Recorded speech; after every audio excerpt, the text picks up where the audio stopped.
Hi friends. అందరూ ఎలా ఉన్నారండి? బాగున్నారా? నేనైతే సూపర్‌గా ఉన్నానండి. ఈరోజు మరో కొత్త రకం వంటతో మీ ముందుకు వచ్చేసానండి. ఈరోజు చేసే వంట ఎగ్ కారం చట్నీ అండి. ఆగండి, ఆగండి, పారిపోకండి. ఇదేదో కొత్త రకం వంట అని మాత్రం అనుకోకండి. తినండి, టేస్ట్ చేయండి. చాలా బావుంటదండి.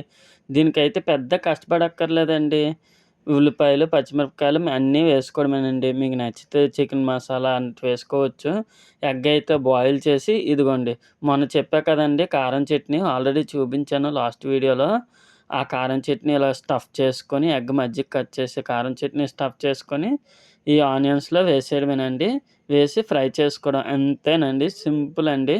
చాలా సింపుల్‌గా చేసేసుకోవచ్చు ఈ వంటనైతే. మేమైతే ఎక్కువ ఏమి ఎయలేదండి. చికెన్ మసాలా, అల్లం వెల్లుల్లి పేస్ట్ లాంటివి ఏమి ఏసుకోలేదు. ఎందుకంటే మా బాబుకి బాలేదండి ఈరోజు. మా మిసెస్ అయితే ఏదో వంట చేశానంటే చేశాను అంతే అన్నట్టు చేసేసారు. మా బాబుకైతే ఫీవర్ అండి 102 ఉంది. హాస్పిటల్‌కి తీసుకెళ్ళాలనే తొందరలోన ఏదో ఒకటి వంట చేసేసి పెట్టేశారు. మా పాప స్కూలుకి లేట్ అయిపోతుందండి. ఈలోపు ఈ మధ్యన ప్రాజెక్ట్ వర్క్ ఒకటి ఇచ్చారు.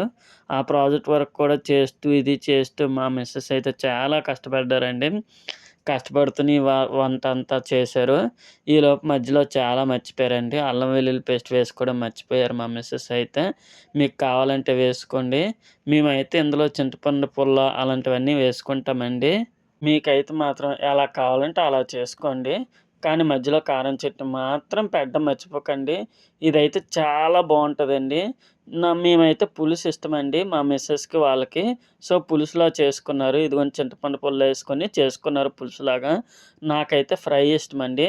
నెక్స్ట్ టైమ్ ఫ్రై కూడా మీకు చూపిస్తాను. ఫ్రైయే చేసుకోండి. పులుసు కూడా చాలా బావుంటది.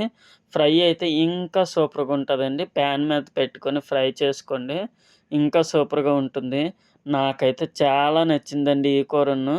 అందులో యూట్యూబ్‌లోనే చూసి పెట్టారంట మా మిసెస్. టేస్ట్ అయితే చాలా బావుందండి. కొత్తగా ట్రై చేద్దామని చెప్పేసి ట్రై చేశారు. మీకు నచ్చితే లైక్ చేసి, షేర్ చేసి, సబ్స్క్రైబ్ చేసుకోండి. Thank you friends. బాయ్.